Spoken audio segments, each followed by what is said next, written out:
Welcome back, listener.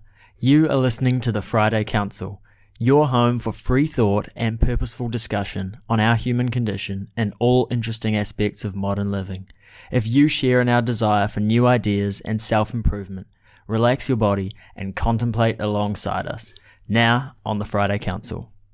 Welcome back to the Friday Council podcast. This is episode 28. How are we all doing today? And also a special welcome to our guest. Today we have a good friend, Kieran. Good friend, Kieran. Kia ora. So, Kia ora. just a small intro. I used to work with Kieran. And yeah, he's been a good friend. Also my groomsman through my wedding. As well as David. David was too. But yeah, we've got him in today because we've got a few questions we wanted to ask him. But yeah, first off, how's everyone doing today, Daniel? Fine. Good. Keen for the weekend. Let's go. Yep. Done with the system for the week. David? Yeah, not too bad. Yep, easy. A little bit hot. Yeah, it's been warm. Been very warm today. Always my complaint. Kieran. Yeah. Kieran. I feel good. I feel prepared for This the is- weekend, which this is is all- good for me. This is always fun as well. You'll be feeling better after this episode. Oh, for guaranteed. sure. Very happy to be here. First off, we'll ease in with a nice, easy question that everyone will have an answer for. Just overall, how was your relationship with your parents? Kieran, if you want to start. Otherwise, one of us can give a quick rundown. We have talked about it a little bit before in previous episodes. So maybe Kieran.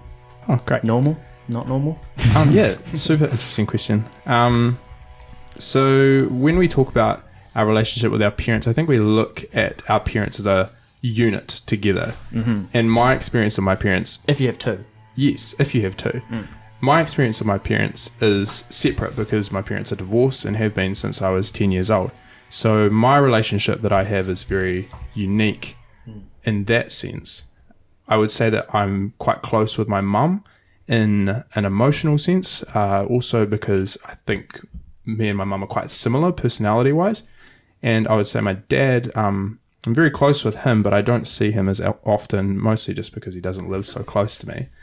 But my dad is always there for me when I need him, and he is always very supportive for me financially. Shout out, Dad, when I need help with my car. Score. Hey, though, we appreciate the honesty. That's going to be cool perspective because all of us had two-parent household the whole way through. Yeah. Yep. So this is going to be some good comparison. Do we feel the need to repeat ours, or do you think?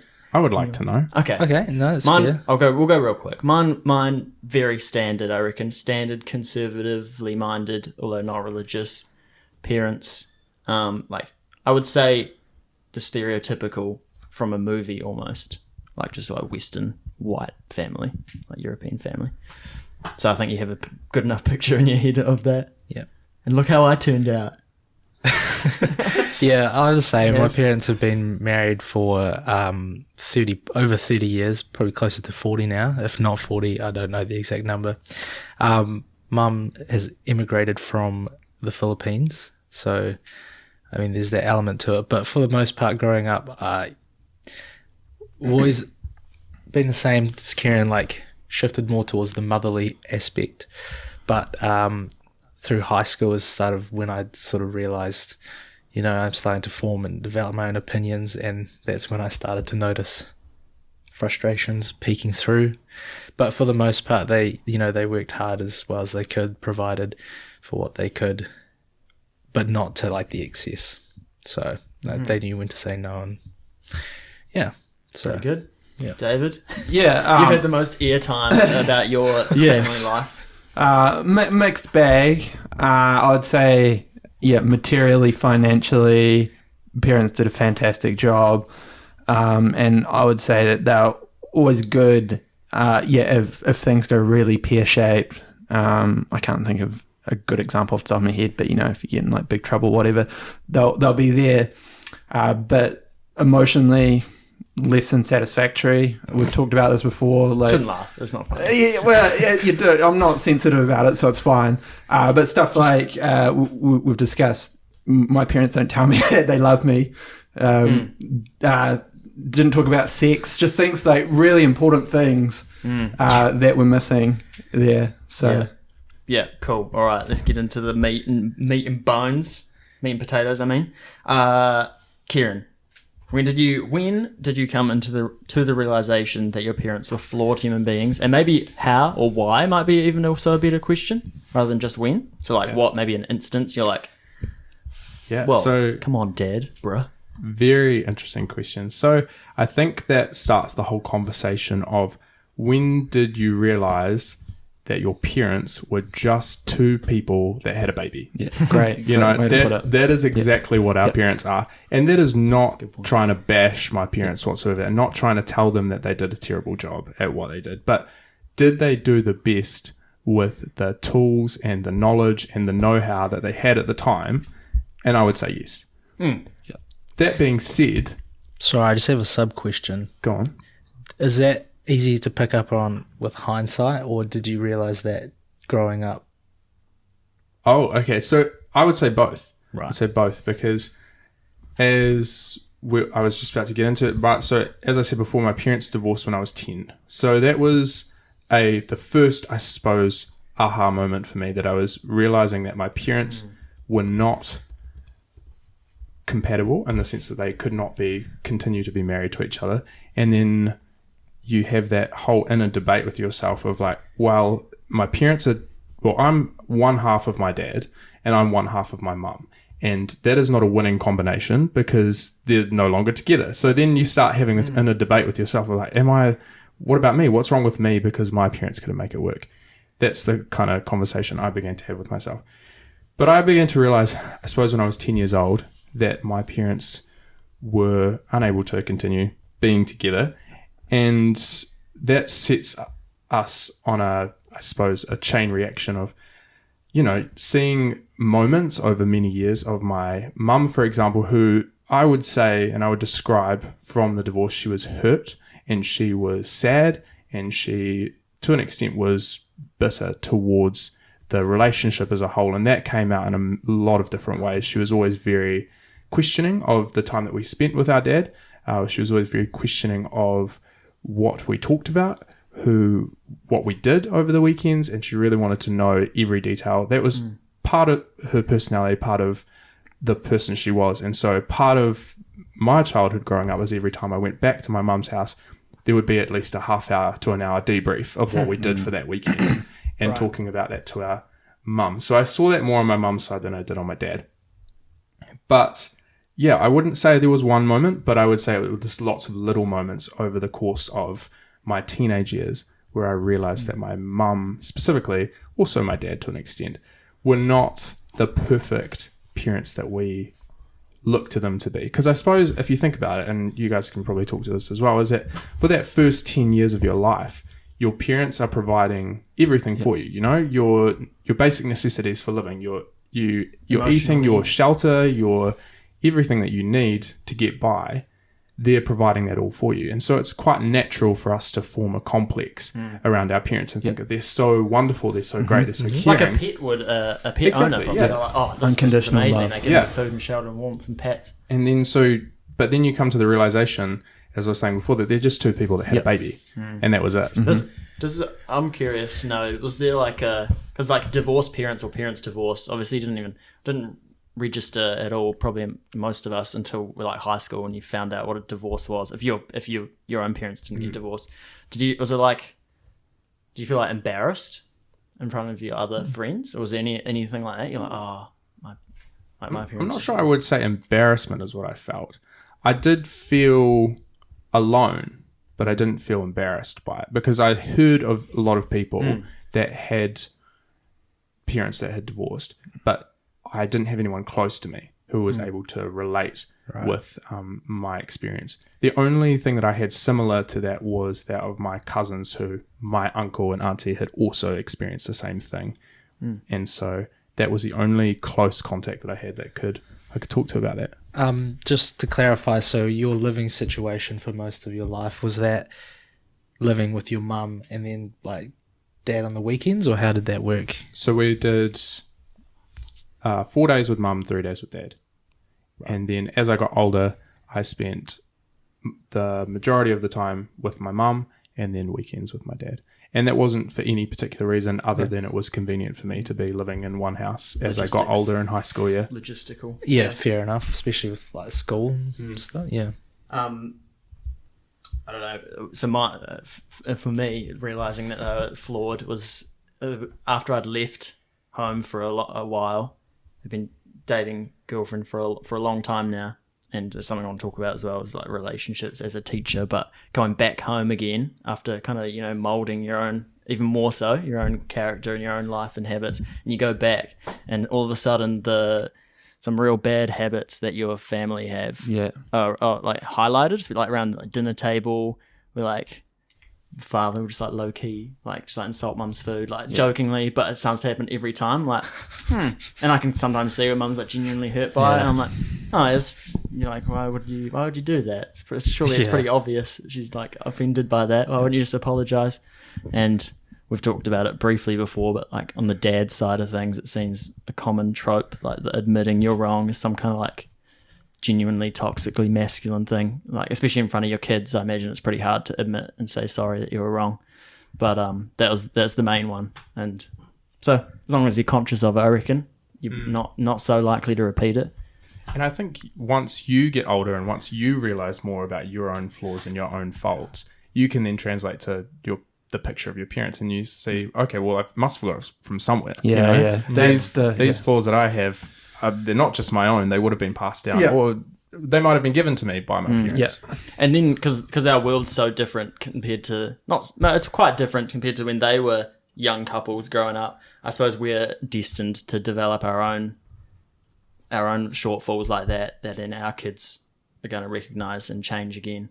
And I wonder that without the like communal, multi-generational living, we're not sure. We might have one example of our parents being good or bad, but I think we're probably missing a few more examples that we would have had to kind of get like an overall picture. I wonder how quickly we can all of a sudden, in a different way, with like our parents, and then the next generation maybe back to our parents, because they never knew their grandparents interacting like that. I know what you're saying, but unless I think that whole family are like amazing, intelligent, open-minded people, you're probably going to get more of the same, because that's what I'm realizing in my family and extended family. They're all the same. They've all got very similar weaknesses, because that's it, because they're all come from the same tree, haven't they? So I don't. But I'm sort of like, when we have kids, we're going to have our own issues, right? But, and then so I think they'll fix those ones, but they might not realize that we fixed these ones initially. I think you're making it sound harder than it has to be. Okay, no one's ever going to be the perfect parent, but I think the root of the problem is closed-mindedness. Your parents, they learn from their parents, they learn whatever at school, and then they shut off, and that's it. This is the way life is. We're a family of teachers. This is what we do. We're middle class. We're never going to be rich. And just everything stays the same. They stop. And this happens, very, very common, probably around, mid-20s, when people stop learning. So I think as long as you keep an open mind, and I can only speak for myself, but I'm always looking, what are my flaws? What are my weaknesses? Constantly analyzing. And if you're doing that with yourself and also with your children, if you have children, then you should be able to address, or at least be open and be like to your kids and be like, I'm sorry that I've been emotionally distant this week or something. See, that's the big problem, isn't it? Is that most people, they shut off and they don't communicate. Yeah, I think for me and personally with my parents, two separate traits. From mum's side, when I started to realize, I guess you could say her flaws, was when it was like a comparison thing. I don't know if that's more cultural, like in Asian culture, like, they want you to succeed and they want you to be working, you don't want to let the family name down. So she would compare or bring up what my cousins were doing, like what they were getting up to. And I think that stemmed because she came from a family of 7 kids. Yeah. And it was very much, her siblings are very successful judges, doctors, lawyers. So, I think that's where I started to realize. On Dad's side, it's a bit different because he had, I'd never known his parents. His dad died when he was about 5, and his mum when he was probably about my age, or if not younger. And so I don't know, if that's how it formed his views of the world. But for him, it was more like similar to Daniel, where, you couldn't admit any wrongdoing. He'd kind of doubled down. Yeah. Although I do have one story that I remember vividly, which I will give him credit for, is we were travelling when I was about 7 or 8 up in Auckland, and we brought up the attention, because he gets quite frustrated and aggressive, and that we would implement a swear jar because he was driving around Auckland, no idea where he's going. It slowly turned, he got very upset when he missed turn off, so started swearing at us, and we brought it up and it got worse and worse. But to his credit, the next day he came back to us and he said, I'm really sorry about doing that, and he gave us $20 each as I'm honouring the swear jar. I think it's a shame though that that's probably an isolated example, isn't it? Because I think we've probably all seen those moments where our parents are on their best behaviour and why can't you be like this most of the time? Yeah, but I'll give them some leeway when no one's going to be great all the time. But why can't you be like this more often than not? Yeah. So it's a shame. I can't think of an example off the top of my head, but I can think there are fleeting moments where it's like, geez, this is so great. Why are you not like this? Cultivating all the time? that. Yeah, exactly. But it's that very humanness that it's like, man, you cannot be on the ball 100% of the time. And I think what it speaks to is that being a parent is really, really hard, and our parents never got it right 100% of the time, and I never expected them to. And so I think having that lens from 10 years old and then being able to take that into life is like, okay, my parents aren't going to meet every single need that I have, okay, and they're not supposed to. And I find my needs met in other ways, I find my needs met in my faith, I find my needs met in my friendships that I have, and that they know that they have a very high place in my life, my parents do, but they don't need to provide everything for me anymore, because also I'm a grown adult now. Yeah, that's fair. I think I think from what we can gather, you realised this earlier. You had an opportunity to realise all this stuff, get a massive head start on any of us thinking about any of this. So I suppose pros and cons to that situation of your parents splitting up. I reckon we also have to remember that if we're saying we get, like you said before, we're getting these attitudes and habits from somewhere, it's coming from them, then we've also got to admit that it's possible that our open-mindedness that we all cherish for ourselves now might have also come from them. That came from unfettered internet access. So I guess you could credit them for not being installing the firewall on the computer and stuff. But everyone was from ignorance, not intentional. But everyone has the same access to the internet these days, and not everyone is as obviously open-minded, perhaps. Yeah, or interested in learning. I guess in my case, then I can put it down to just dumb luck. Then. It definitely wasn't from my parents because they're extremely close-minded. And no, seriously, and I can give you a great example of this, and it's so stupid, but this is a great example, is my mum, or both of my parents, in fact, have always voted for Labour purely because that's what their parents did. They've never actually sat down and said, does this other party actually fit my circumstances better? Oh, no, this is just what our family does. We vote for Labour. That is so stupid, and, I could think of multiple other examples of that. Other ones are beliefs around, the way the world is. I wouldn't want to be wealthy anyway because wealthy people, this and that, just all these the copes. Yeah. And so that's copium. Exactly. And those are examples of close-mindedness. They don't actually sit there and say, actually, could we be wealthy if we changed some of the things we did?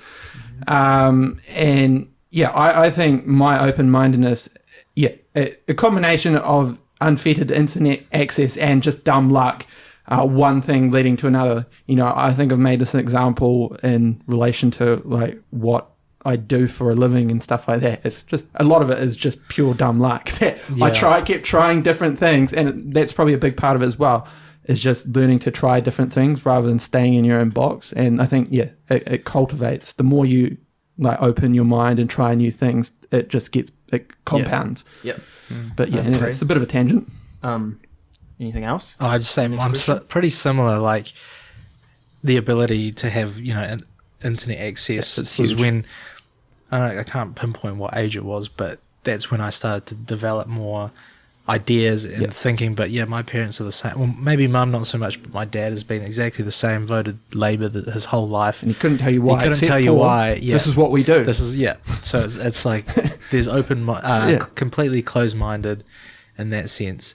And in similar ways to do with like investing in finance, it's always been put your money in the bank in a term deposit. There's never been any risk or no calculated risk. no calculated risk, or what can we do to better ourselves, and then getting stuck in like the same cycles, I guess, of like and higher purchasing and things like yeah, that. and so I think this is a huge point to make. This is where if you want a better life than your parents have, you have to, because that's it. It's like trying to escape gravity. You're going to have to escape velocity. The way you've been raised is going to be gravity pulling you back. So this is things like if you want an investment property or you want to start a business, whatever it is, something that doesn't come from your family, it's not going to come naturally to you. And I've given this example before with my parents, I think I have anyway, where they seriously considered buying an investment property at one point in the mid-2000s, and they put in like an offer and it didn't work out, and then they just, well, we don't do this. This is not what our family does. We come from modest backgrounds, and they just gave up. So, that's it. They were so close, and then it didn't go exactly right the first time, and they just completely give up and say, no, we don't invest in property. And it doesn't have to be, as I say, it could be anything just that you feel that you want that didn't come to you and your family. I think I agree. Yeah, it's going to be very hard to change that because, you've been molded this way for 10, 20, 30 years, whatever it is. And, it requires extra effort. Yeah. One more thing I want to add on that topic is even though I found out at the age of 10 about, actually the kind of people my parents are, it still comes from a place of like immense privilege because I did not struggle whatsoever throughout that time, and things could have been so much worse. It's fair. And I could have come from a family background where money was tight, or I could have come from a family background where there was abuse, or there was any number of things that could have happened to either myself or one of my parents during the process. But I was incredibly lucky to have parents that sorted it all out very kindly, and they were very kind to each other throughout the whole process. I mean, they'd probably look back on it and probably say they wouldn't, but through my eyes, that's what I see at least. And so, as you're saying, like I began that journey at 10. Kids these days are experiencing that journey at 5, at 6, at even younger ages than that, and they have and not abuse. as kindly. Yeah, they have abuse. They have a whole bunch of other factors that come into this situation. And so I look back on my experience and I think, yes, I had that understanding at a younger age, but man, could it have been worse, And it's me acknowledging that privilege that was in my life at that time and still continues to be in my life, I think that's a good outlook to have on life. In all cases, it could always be worse, and we should always be grateful that we live in New Zealand and things aren't that bad. I definitely think that's a healthy attitude to have. Even if you came from really bad circumstances, I still think if you can just try and I'm able-bodied, now I can change my course. It's always going to help rather than wallowing and being like, I was beaten as a child. As terrible as that would be, God forgive anyone who's in that circumstances. But if you can flip and be like, it sucks that these things were lacking, but now I can cultivate this. It definitely helps. Yeah. I just want to say, if you're starting to notice it happening from later years now to earlier years, how would you implement a way to get in before people become, trapped or escape? There's extreme examples where you have gangs if you're growing up in a gang house or whatever, but if youth particularly now are offending more, getting into ram raids, breaking into what we have last week in Parklands, that house where the Parklands dogs. The kid went in and killed the goldfish and just did thousands of dollars of damage. And, how do we get into that or break that cycle early? Do you have any ideas what you think? Good question.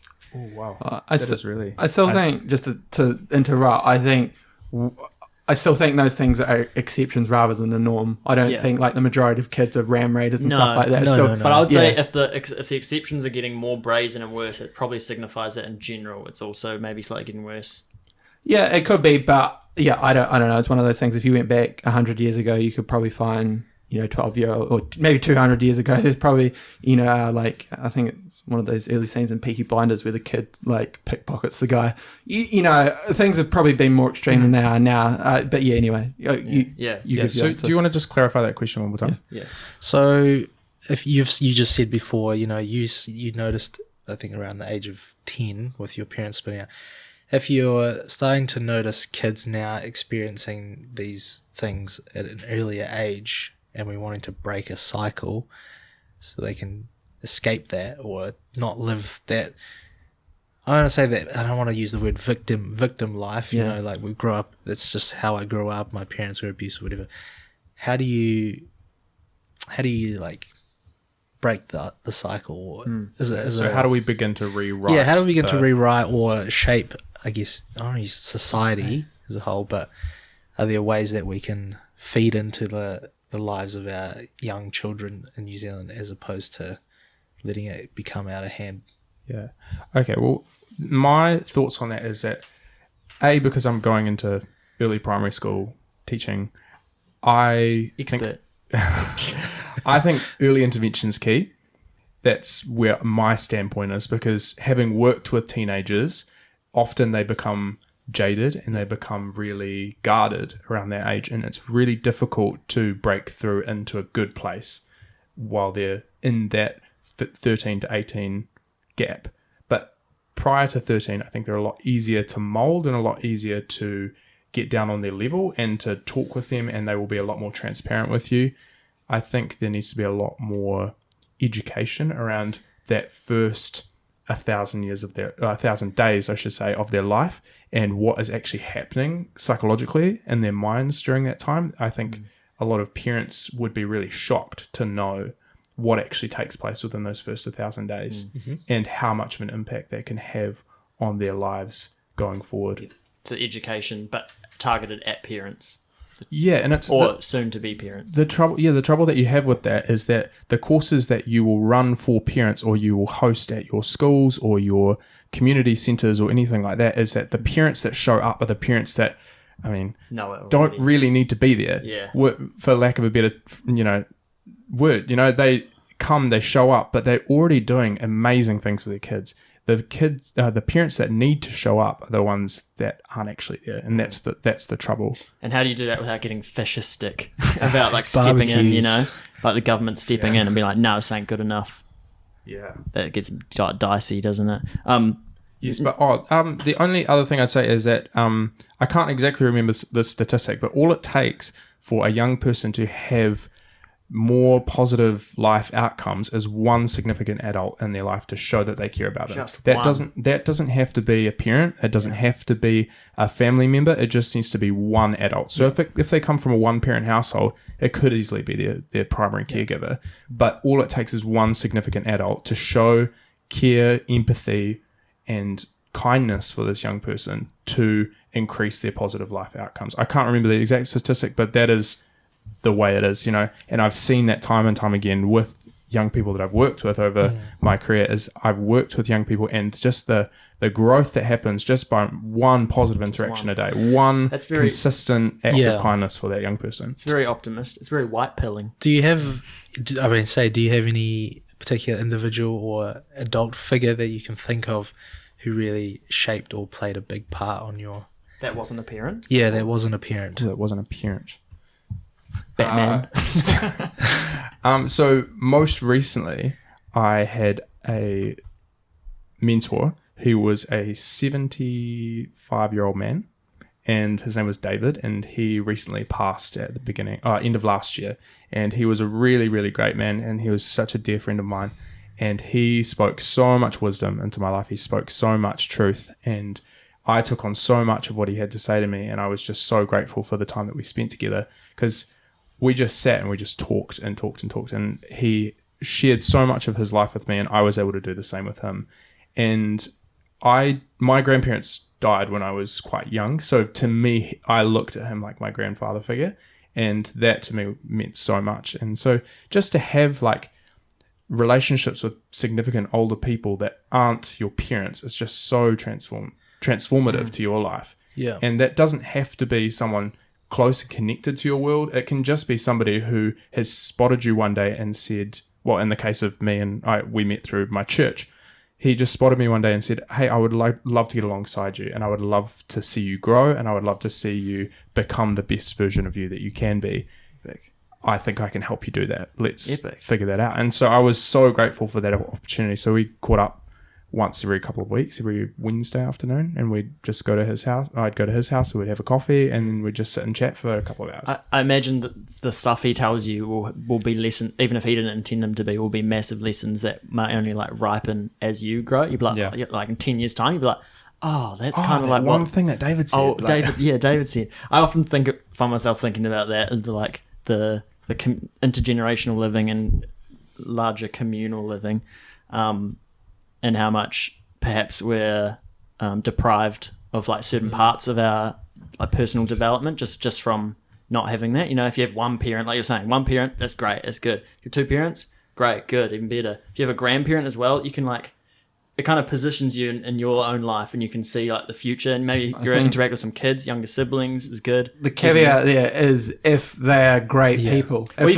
can learn off shit grandparents. You go, I don't want to be like that. You can, but I don't. Do you want like 10 negative figures in your life to learn from? You probably, I get. If you have these highly knowledgeable, open-minded, positive, I think positive is a key one for me. That's what frustrates me in my family. It's just littered with negativity. So I wouldn't want to be learning off my negative grandparents who are dead. Yeah, but you seem to be pretty stoked with where you are and pretty positive based off kind of a negative what's the word? Negative goal, like a negative. You know what I mean? I can be positive, but I wouldn't say. I would say I've still got some deep internal trauma, for lack of a better word, that I'm working through. So yes, and I think as I do count my blessings every day that I have managed to become what I've heard the term. I didn't coin the term, but cycle breaker. Even though I'm very early in that journey of being a cycle breaker, so I'm fortunate that I have found, in my case, mentors have just been like online. I guess they're not people I actually know for the most part, but just YouTube videos. A great one, only a recent one, but I think the best mentor ever is Robert Greene. Yeah, right. That dude. Now that's an old dude who I'd want to learn from because he's just so full of wisdom, such a good outlook on life. But I wouldn't be wanting to learn from my crusty old grandpa who was a cynical, senile, nasty old man. Yeah. That's the benefit of the internet. You can choose your mentor, can't you? Like Jordan Peterson is a mentor for a lot of guys, whether anyone that's agrees really or not. one. Yeah. And he's kind of fulfilling I think, I know that like where you're going with that, and I think, if you had this awesome extended family that were full of these rich, positive people, that would be awesome because it would be compounding. But if you another extreme example, like the extended gang family, right? You come from a mongrel mob family. Those grandparents and uncles are probably not going to be great mentors who enrich your life, are they? They're probably going to get you into further bad habits. Yeah. So I think it just really depends on the quality. I think that's the key. It's the quality. It's not the arbitrary age. It's the quality of the people. Right. So let's say you have parents or grandparents or uncles, aunties that are negative figures in your life. Got them. Yeah. How would you, where would you go? Like you've obviously mentioned, if you've got access to the internet and YouTube, there's many videos you can watch. But where does someone who's looking for answers go? I think is it church, youth group, or it can be. What do you think? Because you've gone to youth group growing up, is that right? Yeah. So I started going to youth group when I was 14, and I think a lot of that was just in pursuit of friendship and was in pursuit of belonging. Yep. And I think at that age, everybody's looking for belonging, and they will try and find it in any place they can. And so I did find that in church, and I did find that in the youth community that I was in. And so I think that helped me significantly. But I mean, is there a teacher that you connect with on a personal level? Is there a youth worker that is around? Is there any kind of significant older person in your life that can help to mold you? And I think the statistic of only needing to be one just eases that pressure, that if there's a young person who's got a lot going on for them in their home life or in any other space of their life, that it just takes one person. And that can be you, it could be your teacher, your youth worker, or anything. Like I said, they could get alongside that person. It just takes one to be able to increase their positive life outcomes. So do you think it's up to like us, or as we get older, to try and look for those, I guess, disadvantaged kids or children and look out for them? Because I can imagine if you're a 7-8-year-old, even up to teenager, and home life is terrible, things aren't going so well, it's pretty hard to reach out to people. Yeah, I mean, I would only say if you feel called to do so. If you are in that position to be that positive role model for somebody else, then do it by all means. But don't go out of your way to, I'm going to go to the local school and go find all the trouble kids. No, that's not what I'm saying. But if you're in a position of influence, do not take that lightly for a second, because you do not know what the outcomes are going to be from the work that you put in. Yeah, and I just think an add-on to that is that, unfortunately, with like circumstances like that, even if you are this positive role model, if they're still reliant on their horrible parents, it's going to be really hard. It's the classic case. We've all heard stories of the kids who get sent away on boot camp. I know that's not a popular idea, but they're great while they're away. It doesn't, or whatever. Think youth camp. They're great while they're away. They're away from all the terrible role models in their life, and then they come back and they get tied back down.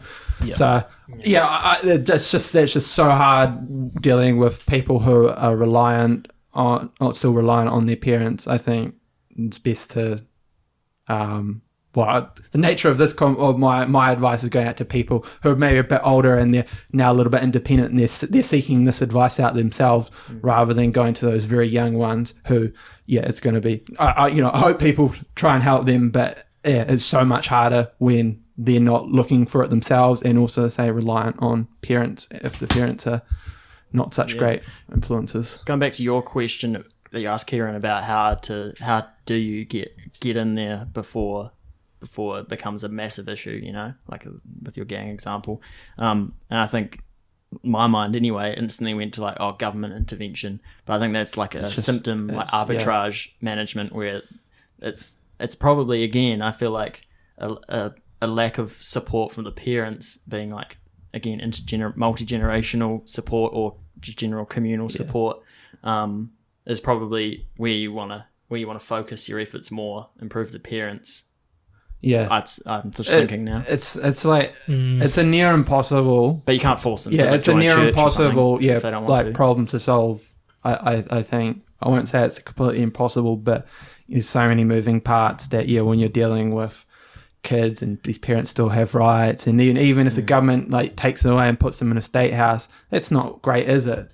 That we all know, even if it's not like a horrible traumatic experience, it's not, I don't know if natural is the right way to frame it, but it's not quite the same as having two parents living in a house with a whole bunch of other kids who are there for negative reasons, essentially.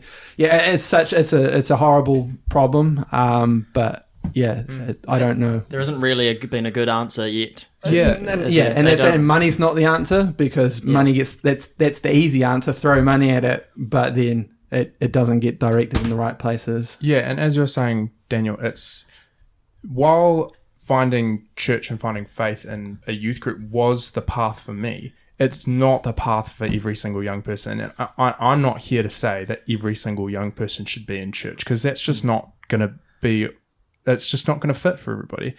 What I am a massive believer in is community. And so how can we strengthen communities that already exist? They don't have to be religious communities. They can just be communities that just love and care and support young people. And it doesn't have to have a faith backing to it. And that worked for me, but in other instances, how are we strengthening the communities that are already supporting young people? We're not trying to reinvent the wheel here, How do we provide more funding, more options for young people to have safe places that they can go, where there are people who will look after them and care for them? Because we've got so many young kids running around the streets now because they're searching for something. Yep. Yeah. So, and I believe that something is community and belonging. Yeah, I agree. I think as airy-fairy as it's like, we know money isn't going to solve it because it's like cold and unfeeling. I think the thing that makes any community work is, as cringe as it's going to sound, is like love. It's not anything.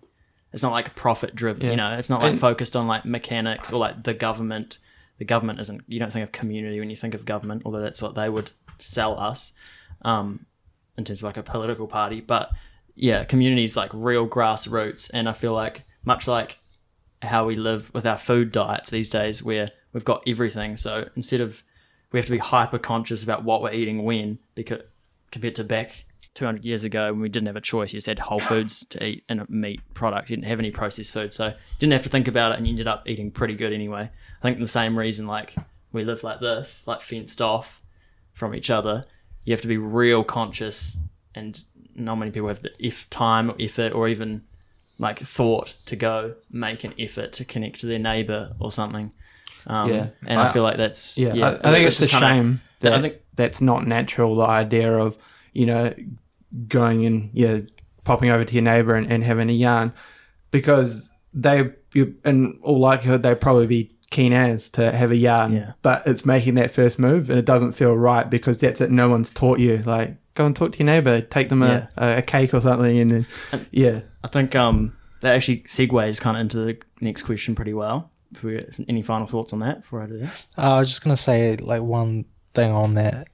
I think personally there's a gap with a lot of parents where they think certain aspects of bringing up a child relies more on like a teaching figure or going to school, and then some will think, you know, it's up to the parent. So like there may be like a little middle ground that's missing where, oh no, that's not my problem, they'll figure that out at school. Whereas I think it should majority be on parents is what I think. We've had this conversation before, and to me it's absolutely nuts that there was no mention of sexuality, relationships, intimate relationships.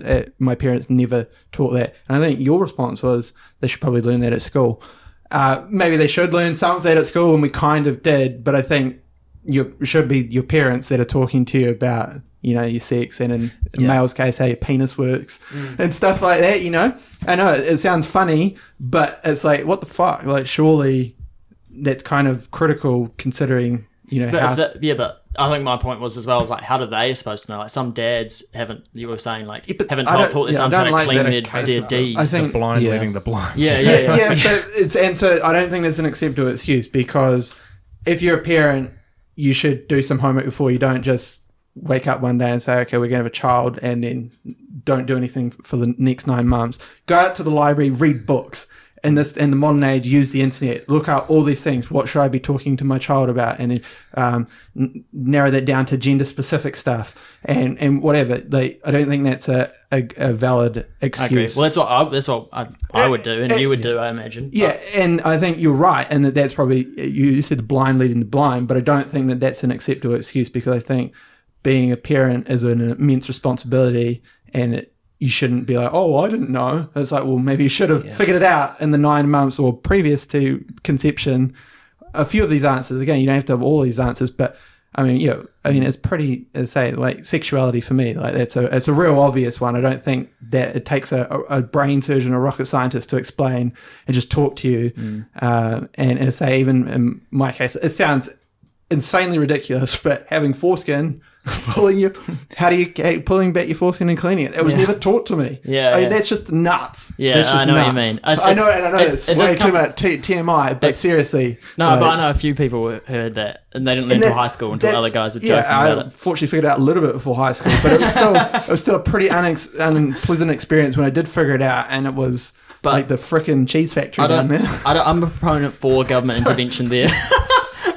I just see what you said. I'm a proponent for government intervention. Can we edit that out? I'll hit back on you on that right away, because you would also probably be unhappy about the potential for what government or teachers could be teaching kids nowadays if we think about some of this woke stuff. So you probably wouldn't like that though, right? So that's true. So that's why I think it's more important for your parents to do it, primarily because I guess if you have crap parents, they might do a crap job of teaching you, but I just think it's a very intimate subject. It's something that school can, we all had CFLE or whatever it was called, and they can go over like the basics of it. But when you're in a classroom full of kids and you laugh at the penises and stuff, like you're probably not going to be laughing Still when your dad.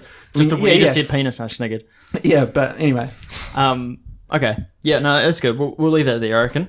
I wanted to ask you guys to what. I'll pad out this question a bit. To what extent did differences in upbringing help or serve society as a whole? So I'm thinking, when I say differences in upbringing, I'm talking like cultural differences. I remember seeing or hearing somewhere ages ago that this isn't my opinion necessarily. We want a multi-ethnic country, but not a multicultural country. It's not good for the country to have multi-cultures. Multi-ethnicity's fine, doesn't matter.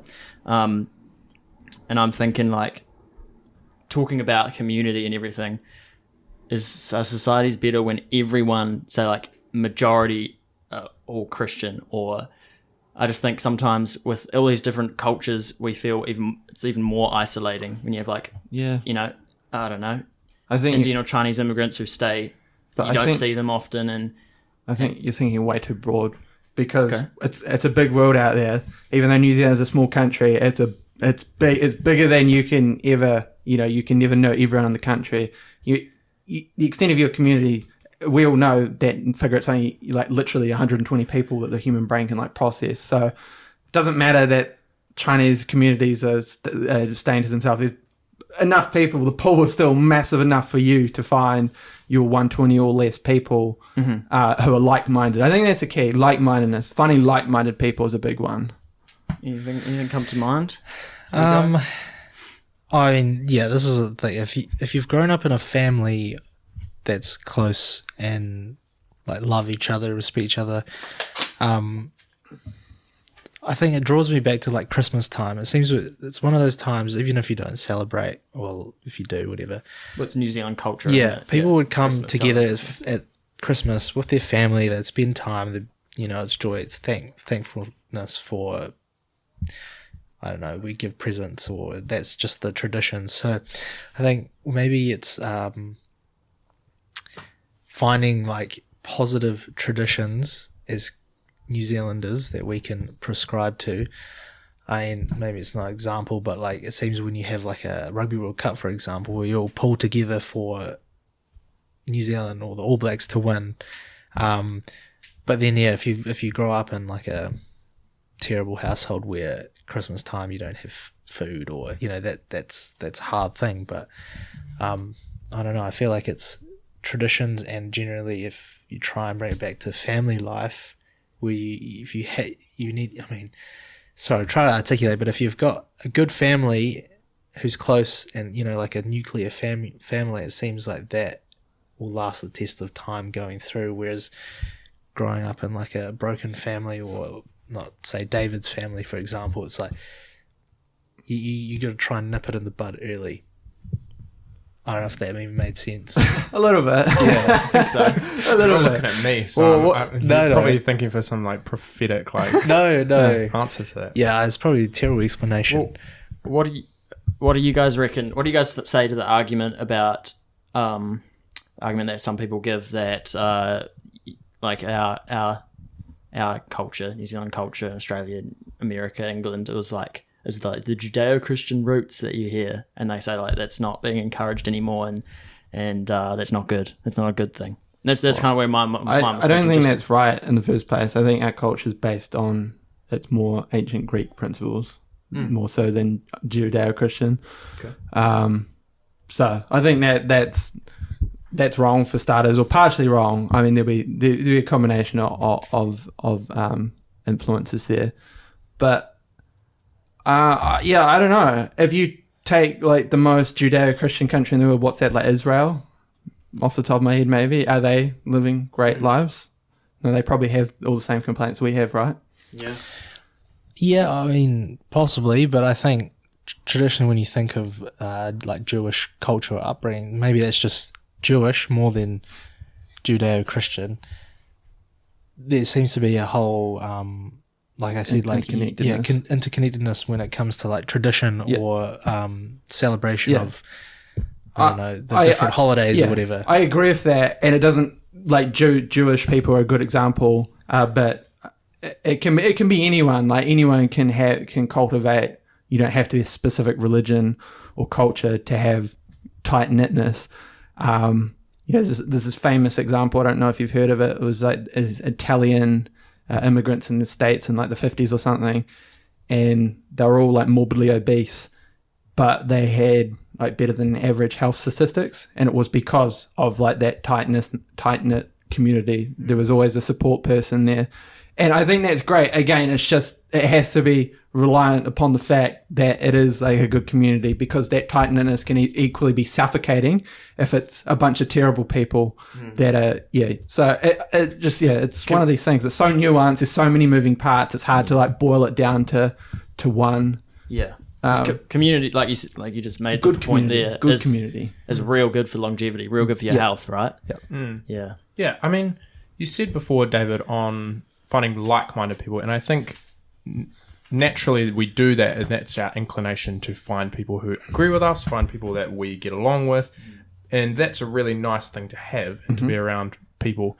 But how nice is it to sometimes just be in a room full of people who disagree with you? That's fair. And I think to that's just healthy. sit and share and just like collaborate ideas and actually be open to being proven wrong. Yeah, that's a lot of the definitely time. healthy. I think it's definitely healthy for us as grown adults to sit down in a room with people we may not initially get along with and just have it out and just say, okay, well, you believe this, I believe this. Let's test it. Let's go and have a conversation about this. And I think that there's some real power in that. I agree. I totally agree with that. But I also think that generally what makes that work is that you'll end up finding commonality. You'll find common ground. And I remember that... Or you won't.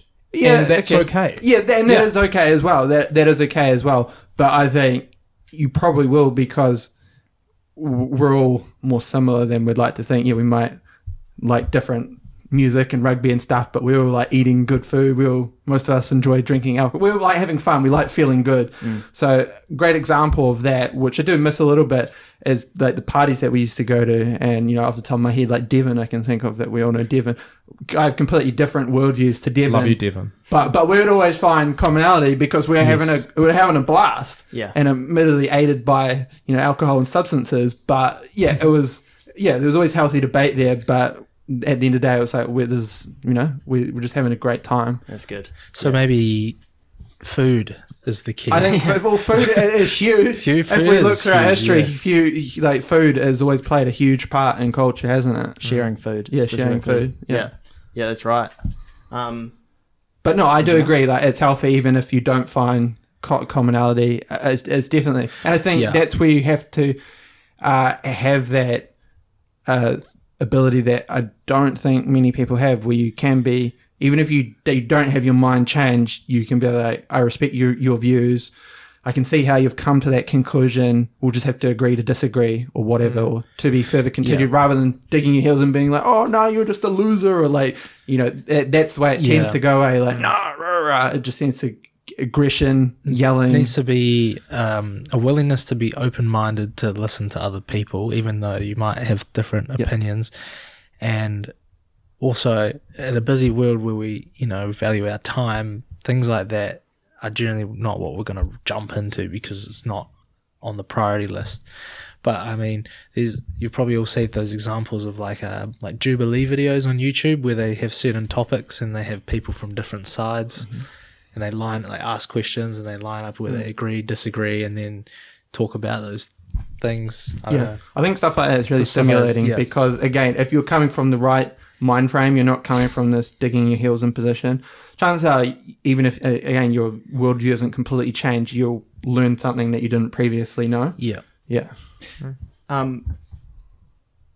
your upbringing, Kieran, play a part in your beliefs morally/spiritually, is I think was Nav's question. Oh, interesting. Were your parents Christian? No, my parents weren't Christian. So it's interesting you say it. I grew up with my impression of Christianity as Christianity was weird. And it was said to me as like, they're different, they're other to us. Because I remember, I was even saying this the other day, of my dad has cousins that are all Catholic. And so every family picnic that we'd have, we'd sit down and then Dad would be like, oh, those are the Catholics over there. They're the weird ones. Stay away from them. Right. And it was said in a joking manner, but that's looking Were they back. from that's Northern Ireland by any chance? But that's like my first impression of faith as a whole. And so then going to church, that was kind of my mindset going into it. And then, so to answer your question shortly, no, it did not have an impact on my faith. Right. So was there any spirituality in your fam growing up? Not that I recall, no. We were just a pretty plain Jane household to my knowledge, yeah. Same here, yeah. The extent of mine was that my family weren't practicing anything, but they were like, hey, you do whatever you want, son. If you want to be Buddhist. Muslim, you go be Muslim. I think that's cool. And I was like, sweet. So I had a completely blank slate, which is very lucky. Your parents? Sorry. Dad, no. Mum, Catholic. But I sometimes want to question and ask you why she chose to follow that. I think that's more of like an upbringing thing. Yeah, of course. And it's just like Filipinos are always just mostly, for the most part, Catholic. It's very in their traditions. And I always wondered. But yeah, like that, man, I think that growing up in there, I was forced to go to church until I started working at 15 is when, like, it was like mostly every Saturday night, Christmases, Easter. The worst. How did those church visits compare to the church visits now in terms of your attitude towards them?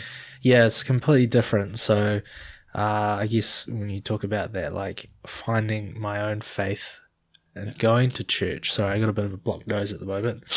Going to church is more what I want to do for myself as opposed to doing it for the sake of pleasing your parents or because you have to. So I was very fortunate, and Kieran, where I don't know what year it was, maybe 2017, I had Kieran and a couple other friends who would go along to night church, and also my now wife encouraged me to come along, and it was welcoming, it wasn't like you were not condemning if you don't come, if you like turn it down multiple times. It was just when I was ready, I went along, and then eventually, it was more from my own personal wanting to go, and that's where I'd say majority of community is now. Like, obviously you have people who who are different beliefs, and like you say, you want to keep in contact with them. You don't want to be isolated to your, or like an echo chamber. But when you find like the right community, that's where I guess you lay your seeds in, your foundations, and hope that would grow and then affect your future children if that's the case. But then I think in saying that, there's a lot of stigma around when you're raising children, and it's particularly if it's like a religious aspect, people will always have their ideas, or you don't want to, you're brainwashing them. But then you could say the exact same thing about teachers and wokeness. And that's the best part about having a child. You get to brainwash them exactly how you want them to turn out. You just shut everything off, and you just be a parent the best way you think best. Is what I'd say. Well, I'll just touch. You go. My story was I had two very strict Catholic parents, and I think they inherited a lot of the negative aspects of the Catholic religion from their parents and their upbringing. I'm not saying that the Catholic Church is bad, but I think it was used in the past more so than perhaps today, used in a negative light, like it's used as a tool of control, a tool of punishment, more so than a tool of empowerment. And I think a lot of that like rubbed off on them. I briefly touched on that story a week or so ago, where my mum was told by nuns as a child that she had to sleep like this, or I forget the exact story, but it was something like Satan will come, or someone will come and rape you, or do something terrible to you in your sleep if you don't sleep like that's got to be very traumatized to be told that as a young child. So I think a lot of, and it's not the right way to use the term stoic, but it's the way that it is used. I think, my parents got a lot of their stoic traits. I would call it more like, I don't know what a better word for that is, but reserved, guarded. They got that from their upbringing, where that we don't talk about our feelings. We don't, express ourselves here. We just keep to ourselves and we push on through sort of, and I don't think that's healthy. So I think, it's pretty, and then, that gave me, especially if my dad, he used that as a big sort of tool of control when I was a child, so it rubbed off on me very negatively. I think, going back, perhaps if he had sold it in a different way, it would have a different outcome. But when it's used as like, do this or else there'll be consequences, punishment, I think that's not a recipe for success. No. So it rubbed off on me in a very negative way. As I say, I'm very open-minded about religion now. I think it's certainly, it can be a tool of empowerment. But it can also be used in that wrong way, which unfortunately I think it was in my childhood. But I guess I can appreciate my parents were products of their environment. It's reasonable. You say open-minded. Would you either like step foot in a church or a mosque? I will be in a month or two because I'm going to be godfather for one of my nephews. So wow. Oh no, cool. Actually, it might not. I don't know if I'm going for that reason. It might be for just his baptism, or I don't know if does that happen at baptism. I need to touch up on my how it all works. But I will be. I will be going in a month or two. So, I would even if not for that. I'm keen for David's religion review. Maybe that would be the foot into your YouTube video. Kieran, what do you have to say about all that? So, because there was two sides of your question, there was morally and there was spiritually. And I think we touched on the spiritually, but the morally, interestingly, so I would describe my dad as characteristically as a protector, as a family man who is like, the family unit is the most important thing. And I will do my best to look after my family, whether that's financially, whether that's any sort of way. I will protect and I will look after my family, which is a very awesome outlook to have on your family. But when I started to experience more of my own autonomy and my own thoughts and feelings about the world, and I discovered my faith, my outlook on family changed in the sense that I became more like I accepted my friends and I accepted those close to me as my family, because that's the way that a Christian looks to the world, is that my people who I choose to surround myself with, they are my family, and I am as close with my best friends as I am with my brothers, if not more. And so I look at them as my brothers. And so that was a point of contention for me and my dad, because I'm trying to communicate to him that these guys, these people that I surround myself with, they're my brothers and they're my sisters, my close girlfriends that I have as well. And that didn't quite click with him, because his idea of family is what Nav was saying before about the nuclear family unit, that this is the traditional norm for what we have as a family. And that became a point of contention for both of us. So I think it's quite interesting to look back on that with hindsight. And of course, like, we agree on things now, but it's interesting looking back with that. Are there any spiritual and or moral opinions or attitudes you have towards life that are like vastly different to your parents now? Maybe that might have been one, but any others that are, obviously they're not Christian, so and I don't believe in a God. It's funny because I always get told by my close friends that I'm nothing like my siblings, I'm nothing like my parents, and I agree with them and I disagree with them, because I see traits in myself, obviously, that I see in my parents, but at the same time, I am quite different, and I'm quite a bit more extroverted than my other siblings, and I don't know where that comes from what side of the family that does come from, but I do present differently to what you might experience my family as, which is interesting. I think if I understood what you said there correctly, maybe I didn't. Were you saying that you act? I don't know. Say it again. The way you said it, you project differently. I present differently because do you mean like, so to your friends you present differently to the way that you feel internally, or when you're around your parents? It's more of the sense that, like, people make the assumption that I'm just different to my friends, and they're different to my family. Is it that you're not showing some of the qualities that you think are similar to your family? If that makes sense. No, it's just maybe just because I know myself deeper than most people would, and they kind of look at me on the surface level and think you're so much different. But then I look at myself and like, oh no, I can be like, really, because I think I can relate to. Or maybe it's a little bit different in my context, but no one's actually made the comment whether I'm similar to my family or not. I don't think I am when I'm like in a group setting, but like internally I see a lot of the traits that I, for the most part, want to shed.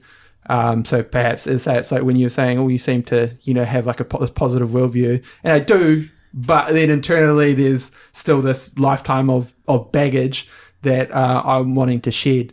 One of the big ones for me is I've been pretty open. Like, I'm not a good with relationships. I think I'm getting a little bit better, and that big part of that is being vulnerable, expressing yourself. That's my parents. They're not good with relationships. So, yeah. You mentioned trait, like what your good or bad traits. Which brings me to potentially one of the last questions. Yeah, I was going to. Man, I'm on the same wavelength as you because I was thinking the exact same thing. Maybe you're thinking the exact same question. Yes. We'll start with. I'll direct it at you, Kieran. Great. How do you determine which traits of yours you want to keep, which ones you want to strengthen? Which David's kind of mentioning, which ones you want to get rid of. How do you identify which traits you want to get rid of or strengthen or change? Just for the listeners at home, just to break down this question, we're talking about what traits do we see within our parents that have been instilled in us, whether that is intentional or unintentional. How do we decide which ones to keep, which ones to maybe part with, and which ones to strengthen? That's what we're after? Mm-hmm. Okay. So, yep. I think as you get older and as you begin to know yourself more as a person, you begin to identify traits in yourself that maybe this is a cause. How do you get to know yourself better to start with? You said as you get older and you get to know yourself better, does that just come with age? I think some of it comes naturally. A lot of it is you got to go and do your homework, and you got to go away, and you actually need to. Most people don't do that. Yeah, you need to think deeply about who am I as a person, what makes me up, what are the beliefs that I have, what are the, as Nav and I would put it, what are the family mottos that you have that have been instilled in you, and how do I go about being an adult with this knowledge and this information? I think identifying what traits I currently have, and then kind of looking to my parents. Like, for example, I really like to vocalize what I'm thinking before I think. I will talk, and that's how I process what I'm saying or what I'm thinking. And that trait 1,000% comes from my mum, because that was the way that we communicated as I grew up. And so I wouldn't say that that's a terrible trait to have, because that's just the way I'm wired, is that my thoughts all get organized as they're coming out of my mouth. And so that for me is a trait that I identify because I see it, and I've acknowledged that over several years. And do I want to strengthen that, or do I want to actually internalize things a little bit more so that I'm not saying things that I might regret? That's something I'm still trying to deal with. Did you think the fact that your mother also does it was like an easy mode trait to identify? Because you're like, oh, you do that. You're the only other person close who really does that. And you're like, oh, so then how about maybe some traits that are maybe unique to you? How do you identify those ones? Yeah, well, because sometimes you have traits as well that weren't given to you by your parents. Like, we're talking genetically, not given to you by your parents, but maybe given to you through experiences or trauma that you've had as a child. Unique to you. From them, or, but not intentionally from them. So, say, for example, I would... If you were a quite insecure person, and you can identify that is from your parents not giving you something as a child, that it's always been said that whatever you lacked in your childhood is what you will spend the rest of your life trying to make up for. So if you're lacking that affirmation, whether that was verbally, whether that was giving you a hug, whether that was giving you any forms of affection, you're going to try and search for that for the rest of your life until you find it, or until you make peace with that yourself. Yeah. So I suppose answering that question is, first, in order to determine the traits that you had, whether they were genetically or through a trauma response or through a experience that you had as a young person, the first thing is to identify it, and then unpack it a little bit. What happened as a result of this? What event took place? What was my specific response to the event? Because I think we get caught up between trauma is an event. Trauma is something that happens to me, and I am traumatized as a response to that event. But actually, trauma is your brain and your body's connection to the event. So a key example for that is think about the Christchurch earthquakes. not all of us were traumatized by the Christchurch earthquakes, because at the time we might have felt, in the panic and the chaos that was going on, we still might have felt safe. Whether that was coming from our family, whether that was coming from our situation, like our homes weren't damaged at all, we didn't specifically feel traumatized from that event. But it's so easy to see how other people felt trauma from that because they lost family members or they were in a really difficult place when it went down.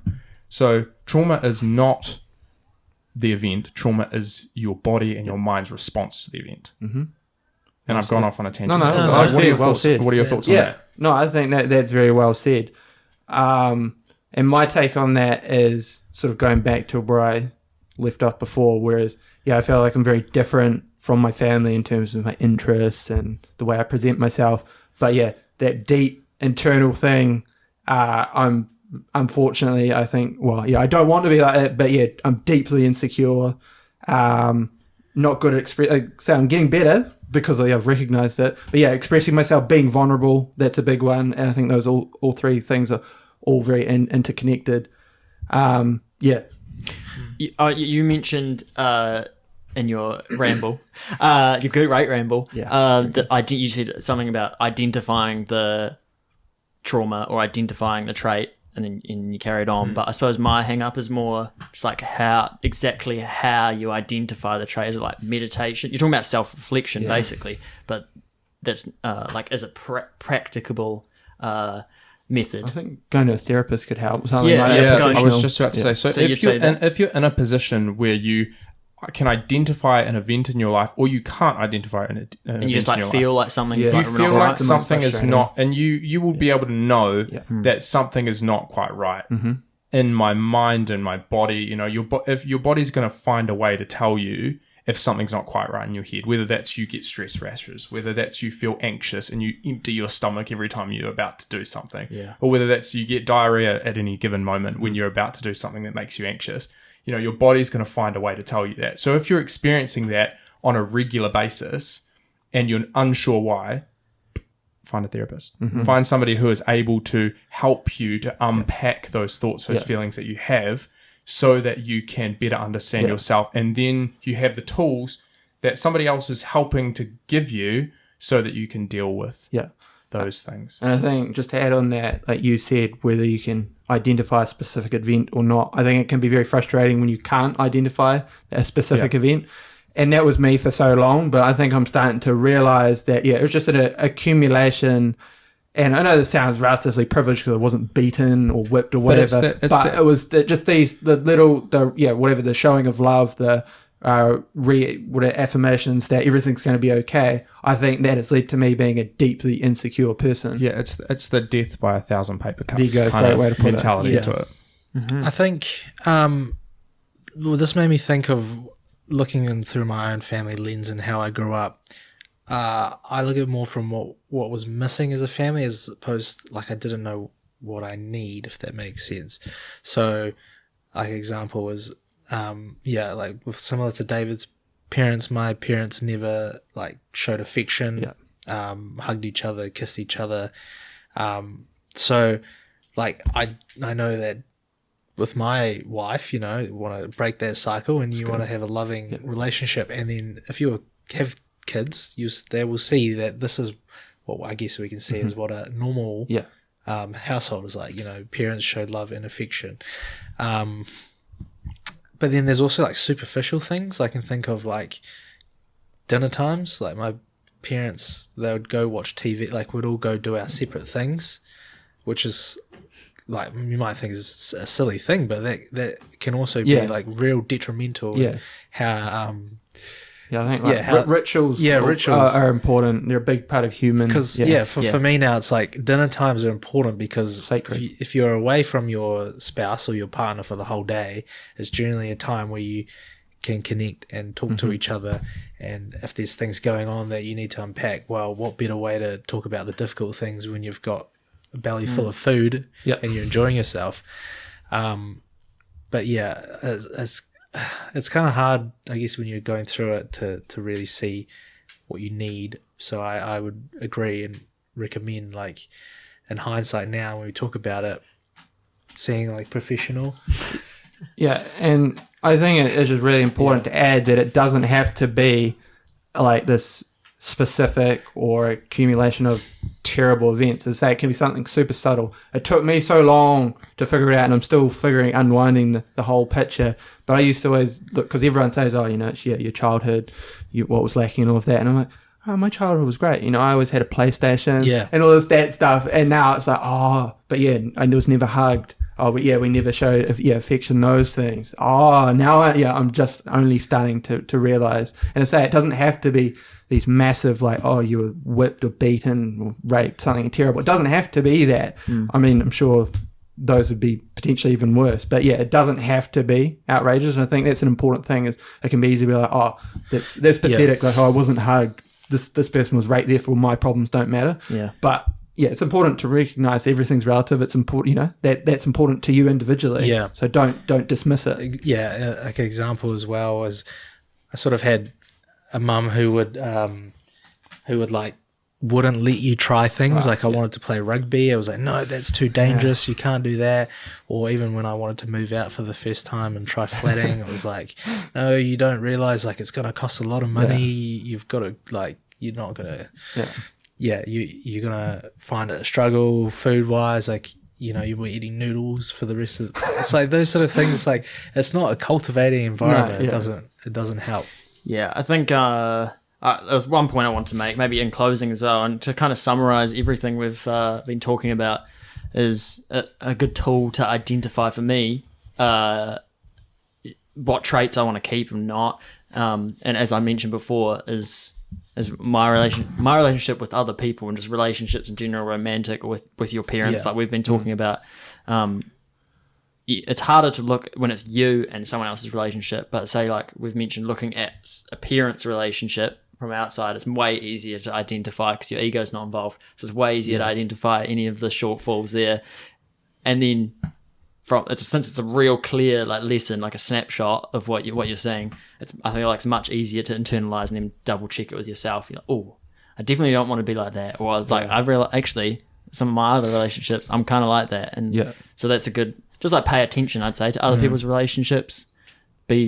Act as if you're a professional psychologist and really analyze it. And you'll probably be surprised with what you come up with yourself. You go, oh, if you stop and actually look, you go, oh, that could have been solved with just a simple, I'm sorry, admitting you're wrong. Yeah, I suppose the question I have to that is if you can identify things in your parents that you might be following suit with that, would you ever be interested in a conversation with them, and saying, hey dad, I've realized that you get angry when you do this, or I've realized that you are upset when this happens. I see that in myself.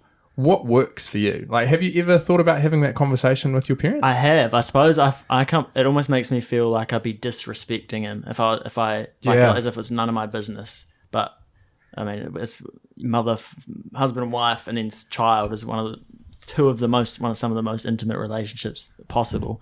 And now that I think about it, so yeah, we have mentioned before how interesting it would be to ask our parents what they think their biggest shortfalls were parenting, and what their biggest strengths were. But now you framed that question to me, I might just make it explicit. Because then I could even say that to you, David.